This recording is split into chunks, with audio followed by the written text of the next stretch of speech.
Na-try nyo na ba yung nag-crave kayo ng pares, mga silog meals, ganyan? Kami kasi ngayon ay naramdaman namin kaya bigla kami napasugod dito sa Timeless Plate. Nakita lang namin siya sa Facebook kaya agad-agad naming sinugod. Agad-agad kami pumunta para matikman kung totoo nga bang masarap dito. Kasi yun ang nababasa ko sa mga comment. Tsaka malinis, tsaka maganda yung ambience, maraming ilaw. At pagpasok nga namin, inasikaso na kami agad ng may-ari. At tinanong kung anong order namin. At bestseller nga daw pala nila itong lechon pares. Kaya ito agad ang in-order namin ng anak kong lalaki. At yung mag-ina ko naman, silog meals ang in-order nila. At habang hinihintay namin yung order namin, naglibot-libot ako. Meron din silang washing area. At yan na nga, sinerve na yung lechon pares namin. Amoy pa lang, napakasarap na. Parang nakakagutom na. Lamang makakarami tayong kanin nito. At agad-agad ngang inupakan na nung anak ko kasi gutom na raw siya. Napakasarap raw. Ito nga pala yung in-order namin lechon pares. Napakarami. Combination siya ng pork tsaka ng beef. Minekos-mekos ka na nga ito para makakain na kasi nagugutom na rin ako. Nagulat nga ako sa anak ko kasi mahina lang kumain yan, pero ngayon nakadalawang rice siya at parang bitin pa. Ang sarap ng kain niya. At eto na nga, huhusgahan ko na kung masarap ba talaga itong lechon pares nila. Unang subo ko, wow, sarap, grabe, hindi mo mawari. Halos di ko na nga nakilala kung sino yung katabi ko, yung asawa ko pala. At na-curious nga yung asawa ko, sinubukan niyang tikman din kung masarap ba talaga o baka naglolo ko lang ako.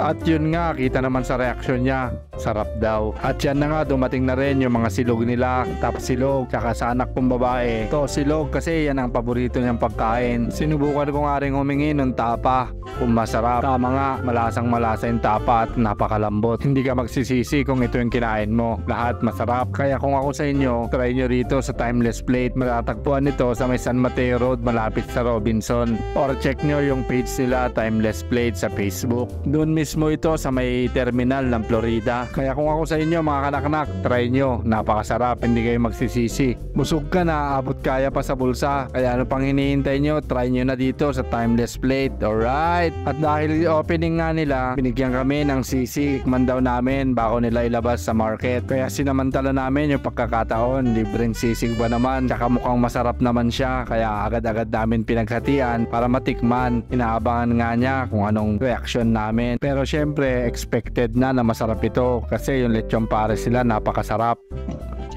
Ang sarap ng sisig nila, guys. Sarap. Hulaan nyo kung nakailang rice ako. Yan, hindi ko pa nga tinigilan kasi napakasarap kahit yung sabaw niya. At saka napakalambot talaga nung baka niya at saka nung pork. Anli sabaw din kasi rito kaya magsawa ka sa sabaw. Grabe yung pawis ko. Sabi nga nila, saka lang daw ako nagpapawis pag kumakain. Napakasarap rin kasi ng chili oil nila. Mapapagana ka talaga at magpapawis ng gusto. Tsaka iba rin talaga ang pakiramdam pagkasama mo ang pamilya mo sa hapagkainan. Importante rin kasi na may oras kayo sa isa't isa. Siyempre, solve na naman si Mr. Naknak kaya nagpaalam na ako sa may-ari. Gusto ko kasi personal na magpasalamat sa napakasarap na pagkain nila. At kasi ngayon lang ulit ako nabusog ng ganito, nasira nga yung diet ko. At pinapangako ko, kakain ulit kami rito kasi napakasulit at napakasarap. Dito ko na pala tatapusin tong video ko. Kung hindi ka pa nakapalo, pakipalo naman yung page ko para updated ka sa lahat ng video ko.